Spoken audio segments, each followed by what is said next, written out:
bottom line, I know that we're in this fourth stage of the cycle right now. That's where we are. And I know that. So do I need to look at some of the other cycles? Not really, because it won't make any difference for me to put my energy into it.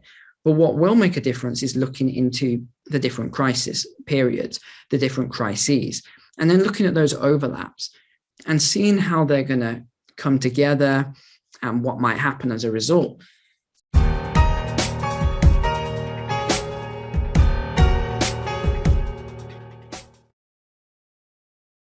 Check this out. Studies have revealed that our appearance affects our mental health.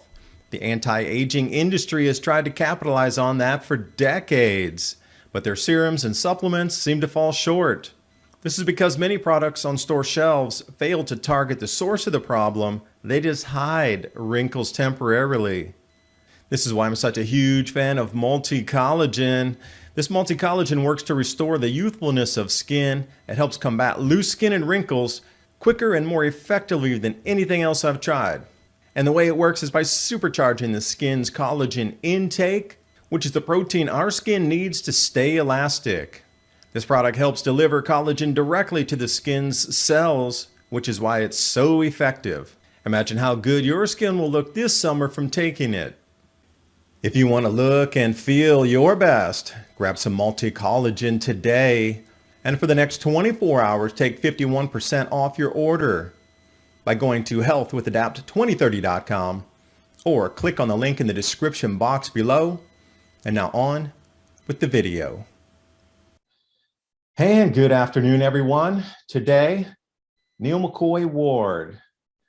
We're going to discuss things that are happening right now, how these problems might affect you directly, and then some solutions so you can protect yourselves, your families, and get ready for these changes that are coming in so swift, all-encompassing, but it's going to happen in a blink of an eye. Because can you remember January 1st, 2022, Happy New Year, just a few months back?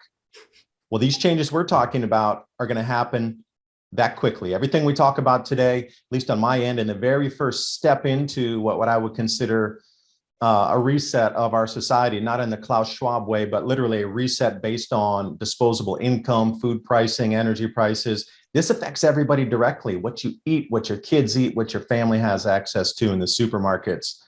We'll be here no later than the end of September, no first week of October. So if we trace that out, we're looking at about 5 months.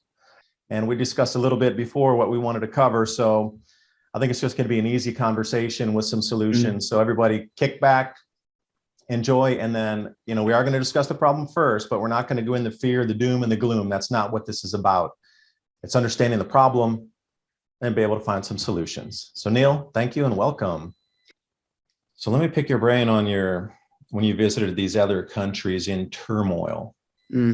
Did the communities pull together to be able to work through these issues, or did they just stratify and it was everybody on their own, every man for themselves, every family for themselves? Or did they organize into really tight-knit social structures that, could, move through what we're talking about in this last hour? So it's a little bit of both. And it's a good question because I've never even thought about that. So as you were asking, I was thinking through it. And we could use, say, Afghanistan or Iraq or some other places as an example. Afghanistan, Pakistan, Kurdistan, all these sort of places, they're very tribal regions. So what you tend to have is a very strong community where people do band together, they do work together. But then you will have, say, and again, let's move out of those countries, but you'll have the gangs. And the gangs are not part of the community. They are in it for themselves. They are in it to survive. And they will do whatever they need to do to get what they want. And the name of the game for most of those is violence and doing some nasty stuff in order to scare and intimidate so people just give up what they have. So that's why it's good that you mentioned community, because it is important to have that community to be able to band together, because that's where the protection is. It doesn't matter if you are an SAS or a Navy SEAL with you've done every survival course and you've got all your different weapons and, you're an expert in martial arts and whatever.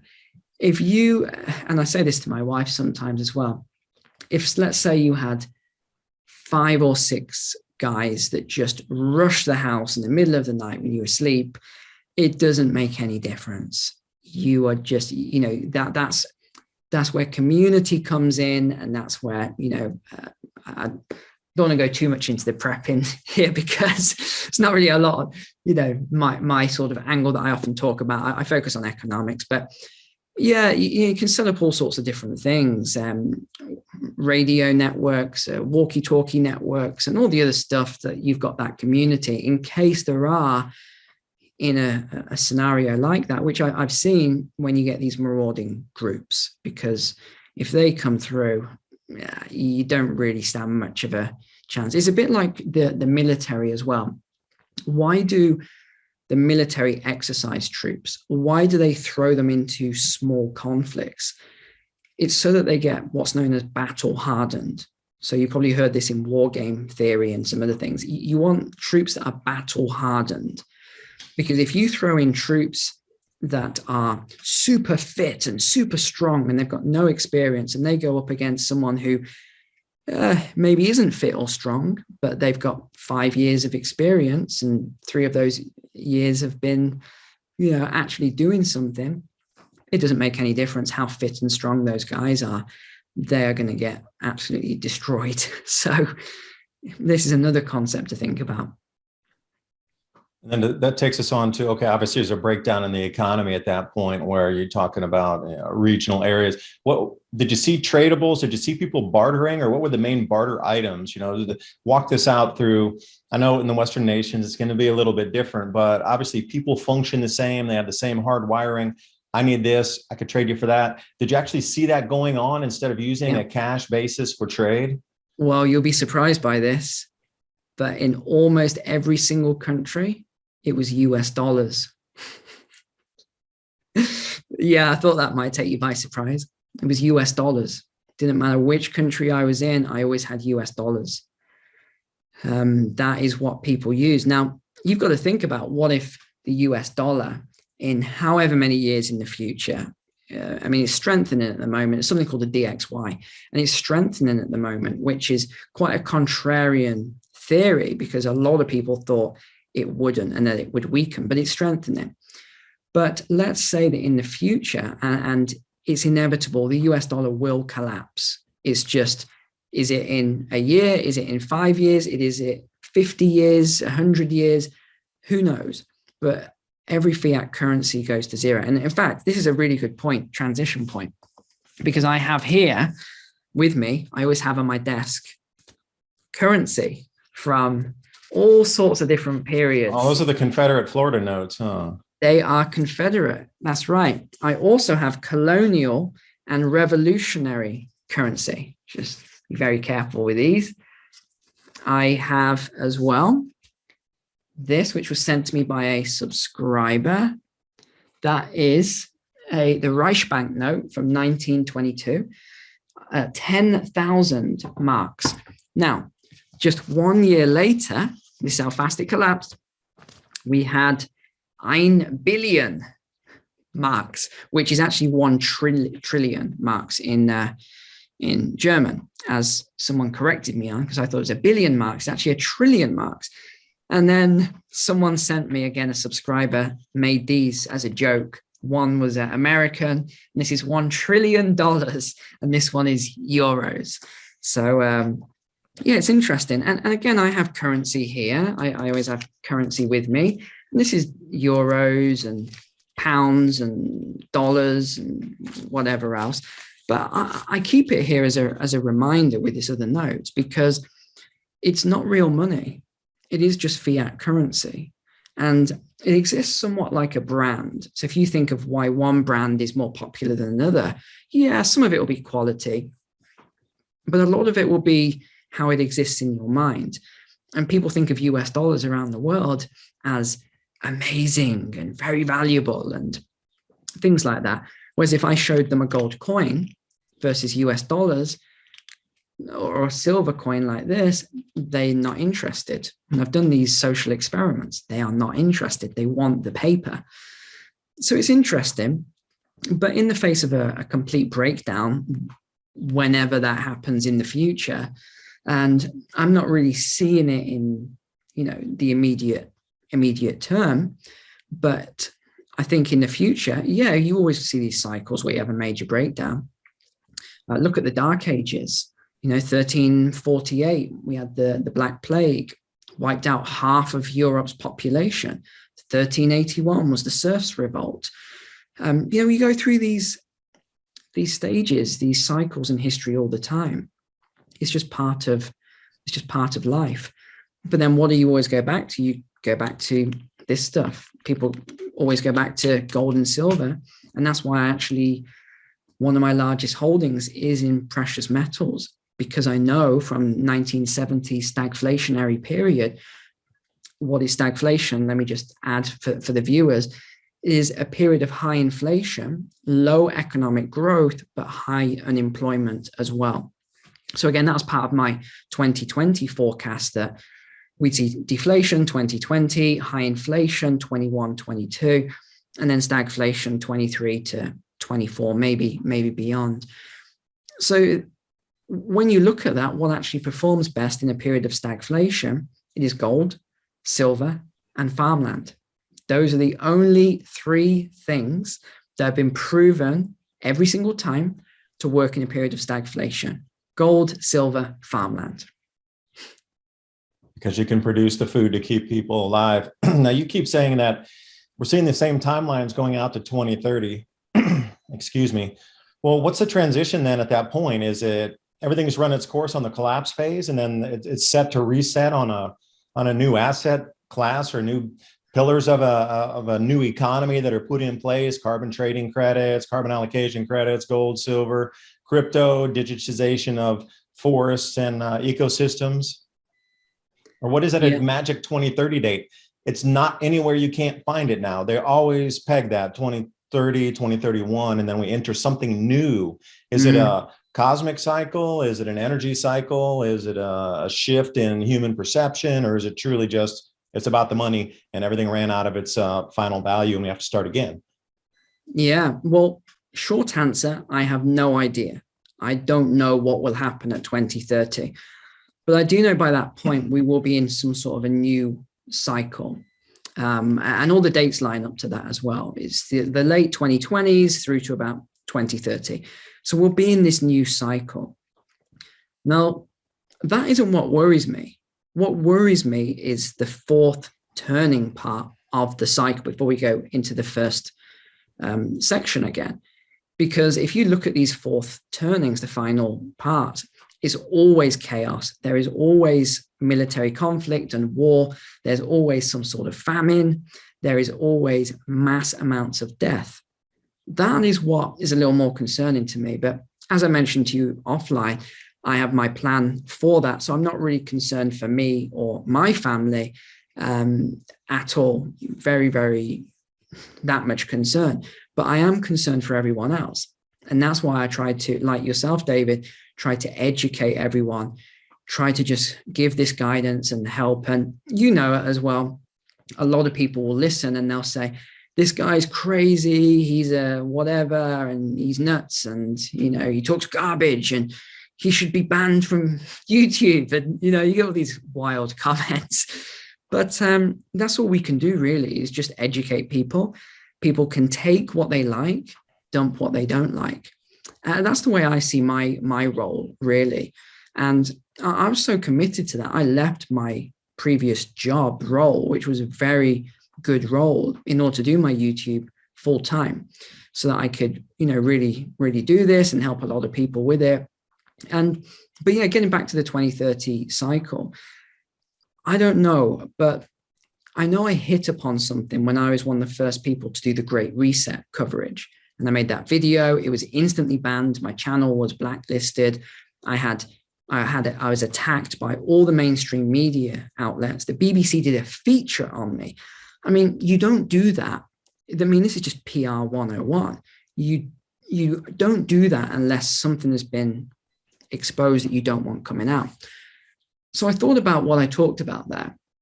And I realized it was the latter part of the video where I talked about the central bank digital currency and how this was going to come about. And at that point, no one was talking about CBDCs. It was a conspiracy theory.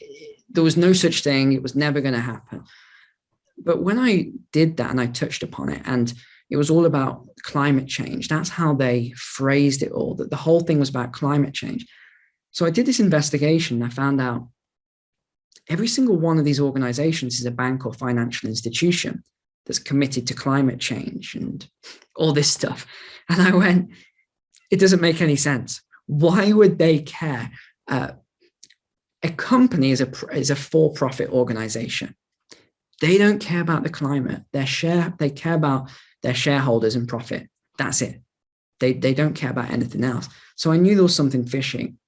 And it all ties in again with this same timeline towards 2030, with the carbon credits, with the carbon net zero, ESG, environmental, social governance, and with the central bank digital currency. And with, again, these three-letter organizations, I think we're going to move towards somewhat of a central bank of central banks. Now, we already have that. We have the BIS, Bank of International Settlements. But I think there's going to be something similar to that, or the IMF or something, who are just going to take control. And I don't know what that could look like. An extreme view I could throw out there was you could see a one world currency, a digital currency, the one coin to rule them all, like the Lord of the Rings. It could be something like that. I don't know. These are just theories I have, but we'll see as time goes by how these play out. It does seem when you're sort of over the target or there's a message that's being released too early, they hit you. But now if you look, central bank digital currencies, no problem. You can talk about crypto and CBDCs all day long. Great reset. Oh, just let's review the book online here. Nobody cares anymore. But when you're the first mover on that information, when it's a little too early to let it go out public, because it seems like this information release is also on a schedule for a certain effect in the society, problem, reaction, solution, that if you spill the beans a little too early, they have to rein back your message so not enough people or not a lot of people see it. So let me ask you about, you see cycles, I see cycles. So how many cycles do you think are intertwining at this moment that we're entering into here? Because for me, I got the grand solar minimum cycle. We got the 11-year solar cycle. We got the 400-year turning in addition to the fourth turning. So there's, a couple, 4 or 5 that I see in earnest that are here. I'm not willing to go back and say we're entering a 12,500-year younger Dryas impact thing or a magnetic field reversal at 42,000 years. Not willing to go on that deep of a cycle intertwine, but we do see a fair few overlapping right now. Yeah, and you're right. See, I look at it in the same way you do, but I look at it more on a granular level. So I look at it in terms of crises, and I look at the convergence of crises. And that's what I tend to focus on, as opposed to the bigger overall cycles. Because bottom line, I know that we're in this fourth stage of the cycle right now. That's where we are. And I know that. So do I need to look at some of the other cycles? Not really, because it won't make any difference for me to put my energy into it. But what will make a difference is looking into the different crisis periods, the different crises, and then looking at those overlaps and seeing how they're going to come together and what might happen as a result. Now, I remember when I covered Russia and what would happen when all these crises converge with Russia. And that was a very, very interesting video, a very popular video as well, because it did foretell a lot of the things that I hadn't even thought about. And they sort of came together during the video, which was very, very interesting pattern. So yeah, there's a lot of things coming together all at the same time. Food, energy, inflation, monetary. So we've got this major financial issue where things are going to collapse. And again, let's go back to my 2020, 2021 forecast.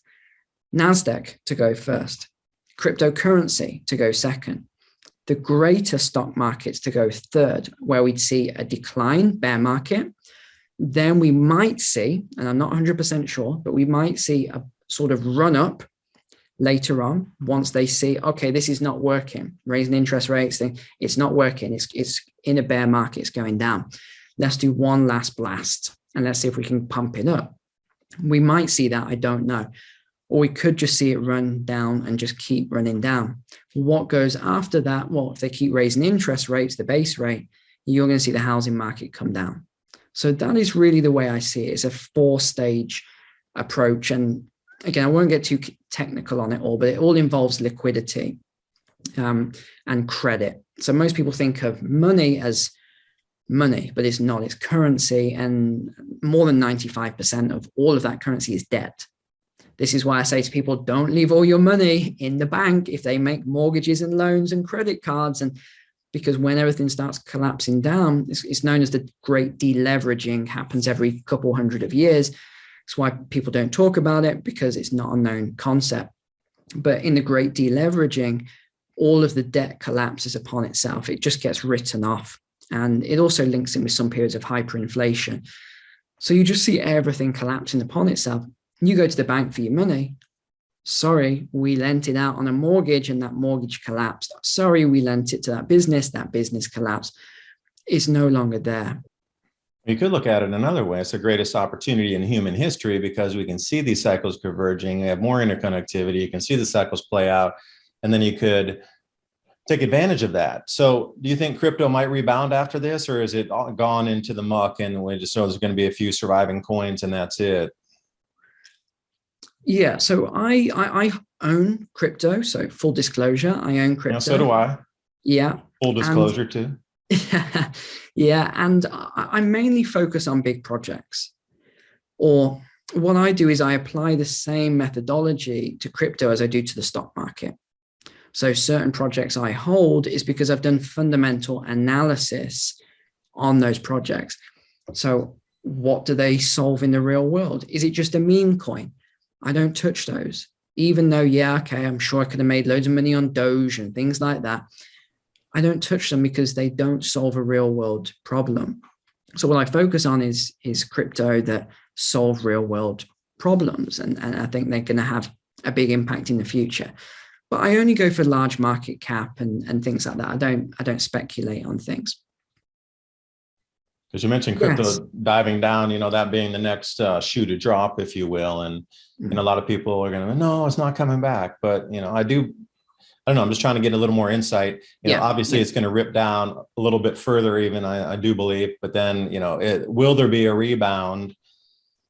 And when might be the question. Well, I think everything might move in tandem. Then if they all hit the bottom and as you're staying in a step down fashion, then they might start coming back up again in that same step up fashion. Yeah, well, it's hard to know because you've got too many variables. And again, a lot of people say they know and they're an expert on it, but I could tell you some stories about experts that I've mentored who are in crypto and they don't know. I can tell you that. So here's a couple of ways it could play out. We keep going lower, but there's always a support level. In any asset, there's always a support level, and there's always a hardcore as well of people who just will not sell no matter what price it goes down to. So you're always going to have a support level, especially in Bitcoin. Oh, we use the keyword on the video. So you're always going to see safe that. Now. We can talk about that. That's approved language now. But yeah, with the crypto angle, you're going to see a support. And then here's what one or two things will happen. 90% of the projects will die. They'll just go to the dirt and disappear. And then new, or the latest new projects will come along and they'll grow again. So that's one aspect of it. But how long will that take? It could take years. It could be in this bear market for years and just sit there. Another theory is that what if people start worrying and panicking? Oh, we're losing all of our money, and it's a middle to younger generation. Well, they might see some crypto projects as a safe haven. I don't know. I'm not sure because I don't know the psychology of what people will do in this new environment because we've never had this as an asset class before.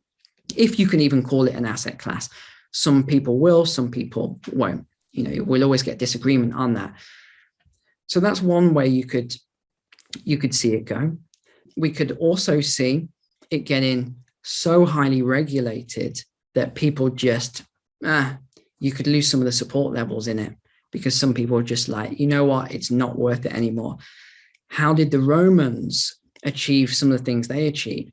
They put such high taxes on it to the point where some farmland was 90% tax, that the people walk away from their farms. It's not worth it. Give up the land, let it go fallow. So you could see, again, it's the same principles and concepts throughout history, over and over and over again. So you could see something like this occur with crypto as well. There's so many different things. The bottom line for me is, I don't really care what happens, because I only put in money into speculative things like crypto, for example, that I can afford to lose. If it went to zero, it wouldn't affect my life in any way. It's just, that's not good.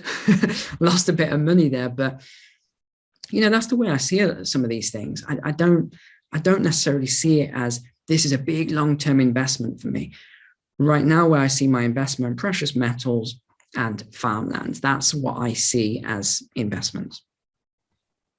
An important part here as we sign off today, keeping a little bit of precious metals so you can exchange that into whatever the value might be if it's hyperinflating, to be able to pay your property tax. Because in the States here, that's one way that they were getting away with theft, legal theft of a lot of farmland and property, was the non-payment of property taxes during the Great Depression. People could not pay, so the banks would foreclose. And then they had something called the penny sale, where the whole community would turn up, and the bankers, if somebody else were to bid in, they got taken off and beaten off to the left over there to a pulp. And the farmer would usually try to buy their land back for pennies on the dollar at that point. But that was a rare occasion that it really worked that smoothly. Most times people had lost their land simply for, at that time, a few dollars of non-payment of property tax. So to be able to hold even a silver coin that might get you through on the exchange rate in a hyperinflationary environment, to be able to pay your property taxes and then keep your land. But Neil, thanks for coming on. What do you think about that idea? Because precious metals, I'm a fan. It's been like that for what, 6,000-7,000 years. It hasn't failed us yet. Mm-hmm. Every fiat currency has collapsed, and we don't know about crypto just yet. But the land is still here. The earth is still spinning. And I know that farmland will be here too. Yeah. And the ability to grow food and feed people, that's going to be a big one. So, any last thoughts for us? Yeah, no, you're absolutely right. The way I'm telling, again, my community at the moment, and we've been pretty good throughout the last couple of years. We have done well. We did well on silver. See, silver's my thing, David. I'm very good at analyzing silver and predicting it. It was around, again, that period, I think it was March or April, when I saw the gold to silver ratio go up to 100, and I saw it go through the roof. I saw it go to 115, and I just went pretty much all in on silver at that point, because I knew, just from knowing the charts, that silver had to go up at least 50%. But then when it went to 125, I'd already put all my money in, so I couldn't get a better rate, but went to 125 to 1 ratio. And then silver followed shortly after. It went up 100%. So I do agree with you that there are patterns. You can see the patterns through all these things. But yeah, tangible assets, my friends, that's what you need during periods like this. It is tangible assets. If it's digital, or if it's in the bank, or it's some tech stocks and growth stocks and stuff like this, and bonds and all these other things, I would say you may have a difficulty in the future. If we see a great deleveraging pattern like we mentioned, you might have a bit of difficulty getting access to these digital, because that's what they are. They are digital ownership rights of what we could say tangible assets, but they are really digital assets that you own right now, even if they do represent physical tangible assets. So yeah, anything physical, anything tangible, these have always done well in periods of uncertainty, and they'll always do well in the future, in my opinion.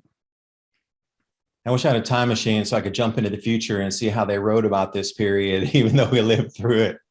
I'm wondering what they would say and how it'll play out, and if they get the truth, because the victory, or truth is written by the victors. So wonder how much of the past is really going to repeat, or what we really know about the past. But that's a subject for a different time, and I'd be way off on a tangent on that.